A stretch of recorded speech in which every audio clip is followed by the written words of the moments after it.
Hi, I'm Stephan Hansen from Archery Supplies. Today I want to talk about World Cups. World Cups are the inspirational event for many archers. I've got many archers in this state in Australia whose main aim is to represent Australia in a World Cup. Now today, Stephan Hansen, compound archer, world champion, fantastic archer, did a post and it got me thinking, so hence I'm doing a video. So he did a post and it said the Florida World Cup to enter costs $570 if you stay in an approved hotel. Okay, $570. Now, if you don't stay in an approved hotel, the cost of the entry is $1250. Now, that makes no sense to me whatsoever. I understand that hotels will do discounts for competitors, and that's if you're running an event, you would say to the local hotel, look, we're running an event here, will you do a discount for people who are contributing to get more people in your hotel? And as a result, the hotel might give you some sponsorship. I understand that. I don't understand why it costs almost $700 extra to shoot in an event if you don't stay in their hotel. That makes no sense to me whatsoever. I don't understand it. I just don't understand it. It just is crazy, right? So Stephan then went on to say the cost of a hotel room in Florida, the cheapest hotel room in the approved group was $434 a night shared. So if you're sharing, $434. And he said, well, this is crazy because the cost of a normal hotel room is about $120 a night, he said. So this got me thinking even further. Well, okay, how much can you win? So, Stephan, if you go to the World Cup and you win, so you beat every other archer there, all the other top archers from around the world, how much can you win? And the answer is $4,000. And I was thinking to myself, okay, so you go to the event, what's your chance of winning, just statistically? I don't know what the answer is, but $4,000. Now, what's it going to cost you to get to the World Cup, Stephan? It's going to cost you, what, $2,000 in airfare if you're flying economy? Now, I know you like to fly first class, but let's say you're flying economy because we're now with Matthews and they don't fly first class. So let's say it's costing you $2,000 because that's the cheapest way you're going to get there. Then you're up for $570 for the competition. And you're there for, I'm going to guess, 5 nights. So 5 nights at $400 a night is another $2,000. So we're up for $4,000. We're up for $4,500 to shoot in a tournament. And the most you can hope to win is $4,000. Now this makes no sense to me whatsoever. Nothing about this makes any sense to me. It makes no sense to me that archers would want to go and compete. And I understand you want to do this as a holiday. I do, I understand that. But why you'd want to go back? Because it seems to me, unless you hate money, which I know lots of you do, it just, financially, it's just crippling. So unless you've got a rich family and you want to burn the inheritance, shoot World Cups. Maybe your country pays for you to fly there. Maybe they pay for you to enter and pay for your accommodation. So in which case I would question whether it makes any sense financially for that country, for that archery association to be doing this event. Now my next question I put to you is events like Vegas, other events, 3D events, you pay to enter and a percentage of the money goes to prize money. It makes perfect sense to me. I looked up the Lancaster Open. Prize money is $20,000. It makes sense to me. Stephan can fly to Lancaster, $2,000, book his own accommodation, sleep in the back of his car because he's trying to save money, which is fair enough because many archers do. So $2,000 and he's got the chance to win $20,000. That makes sense to me. So what chances Stephan got of winning? Let's say he's got 1 in 5 chance of winning. Is that fair? it kind of makes sense to go, right? If you're one of the top archers in the world. It makes no sense to go if the costs of competing exceeds the most prize money you can win. Unless you're doing it for a lifestyle choice, a holiday, that sort of reason. So, look, that's my take on it. It makes no sense to me, the costs of the tournament. It makes no sense to me that the cost of the tournament is more if you don't stay in approved hotels. That's just rubbish. What does make sense to me is that either World Archery or the people holding the event are making money out of the event. So they're like, let's make some money out of this, and that makes sense to me. So that they're like, let's cash in on holding this event. That makes sense to me. So I found it quite disappointing when I was just looking at numbers, because I really like the sport of archery.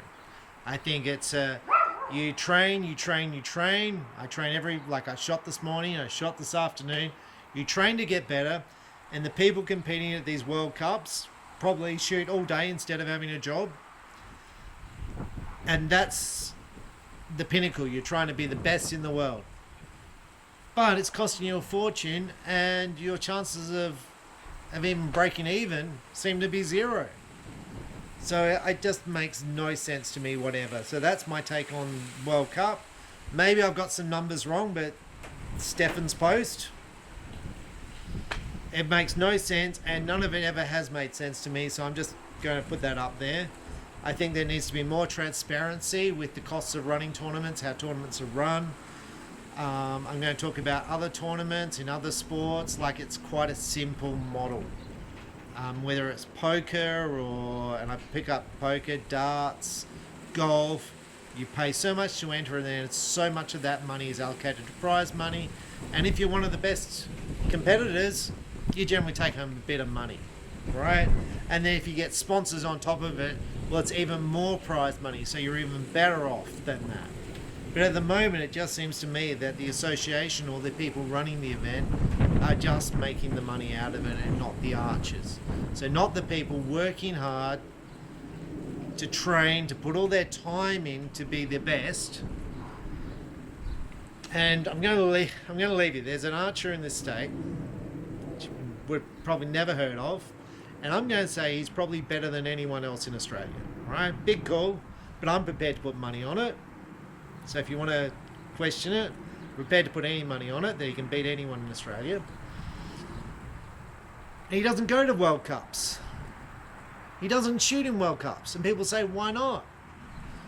It's because it doesn't make sense. The numbers don't add up. He can go and work and make money. And I say to him, just do it as a holiday, because you work all the time. Do one World Cup and see if you can beat the best in the world, because you may. And then see what happens. After that, you might get sponsored, you might get some prize money. I don't know, right? But just do it as a holiday, because it's an experience for all your life to say, well, I did a World Cup once in my life, instead of going to Bali, right? I met with a young junior archer at the national championships, and he did a World Cup and he got a gold medal, and he said, I'd rather do a holiday. And I said, I think you'd rather do the World Cup, because when you get old like me, you'll forget the holidays, but you'll remember that gold medal, right? So, but there's so much work which you need to put in to get there, and instead of doing all that work, if you just actually had a job and you worked, you would earn so much more money, and you'd be able to buy houses and buy cars and buy things instead of being broke. And I'm going to finish this with, I'm going to say a friend of mine, not a friend, but Braden Galantine, probably one of the greatest archers for the past 20 years. And he did a post the other day. I think he's around 50, so I think he's around my age. He did a post because he's married to Tanja, and she's my sales rep, so it's a bit embarrassing, but I'm just trying to pronounce the name. She's fantastic at gas, fantastic, communicates instantly, fantastic salesperson, right? So she just had a baby. And Braden did a post to say he's trying to save for a house and he's 50 years old. And I thought, but you've been the best archer in the world. You've been sponsored by Matthews for so many years, been the top archer in the world for so many years. Didn't Matthews pay you lots of money to shoot Matthews? The answer must be no. And then, but you won all these events. You broke world records and you can't afford to buy a house. I'm not having a go at him. I'm just like, was that the best? You were the best for so many years. Still an amazing archer. And I'm like, so the payouts wasn't that good. That's all I took from that. See, the payouts for all that work you put in for, let's say, 20, 30 years, because I think it's about that, that's the length of his career, mounted to you being 50 years of age. I think you're 50. And you're like, I've got to save for a house, I've got to have a family, and I'm now struggling, so I've got to get a real job. And yeah, so I find it very interesting. I know lots of people who have been world champion. Well, I know lots of people who have been very successful archers, world champions. And that same theme just seems to strike me consistently. That they work away. And maybe it's the same for lots of sports. At a high level, I mean, you're the best in the world. And there's just nothing coming back. Now, you can be CEO of Archery Australia and not even do archery. I'm not having to go at him, because I'm not. And earn a really good wage. Like a really good wage. Without no archery experience. But you can be an Olympic gold medalist, i.e. Simon Fairweather. And your payback... I'm not saying, like archery owes Simon. Maybe it does, but I'm not saying that. But I just think there would be a spot for Simon, someone like Simon, in the executive paid position, promoting archery and growing the sport. Because you've got so much experience in what it takes to be the best in the world, what it takes to train, what it takes to have this motivation to put into it. And you've got complete empathy for the archers coming up. And I question that you put a CEO or a coach, because the coaches get paid well, right, into this position who don't have that experience. They don't have the growth in the sport where they've grown up. They know what it's like to train all the time and be broke. And they don't understand how the sport kind of works and the history. It makes no sense to me whatsoever. Anyway, that's my rant, because some people say rant. That's my rant about the World Cups. I really like the idea, for me, given that I'm older and more financial now. I really like the idea of going around the world and shooting different tournaments and seeing the world and meeting people who shoot, seeing how clubs run, seeing how different tournaments shoot. I love that idea. Love it. Shooting in tournaments all around the world. Love the idea, right? But that's a holiday for me, right? That's a holiday. I could film it, put it on YouTube. It's a holiday. It's an experience. I like to see other people's tournaments. I like to see what they do, who's there. Are the kids shooting? Are there old people shooting? Are they shooting compound, recurve? What bows they're shooting? I find it interesting, right? But the World Cup thing just doesn't make sense. Financially, I don't understand it. I don't understand how these young people are going. I don't know, question, whether it grows our sport. Does World Cups grow our sport? I know you need... Archery has to get to a certain level of participation to be in the Olympics, but I'm not sure that's it. I don't know. In my shop, in this last week, how many bows have I sold? Of customers who've walked in to buy bows. So we're in Christmas, so this is a busy time. I'm probably selling, let's say I'm selling 7 bows a day of walk-in customers. 7 a day. So we are, I don't even know what day it is. It's Tuesday. So in the last 2 days, let's say I've sold 14 bows, probably right, for walk-in customers. There wouldn't be one who's seen a World Cup who knows what a World Cup is. So let me take this back for a year.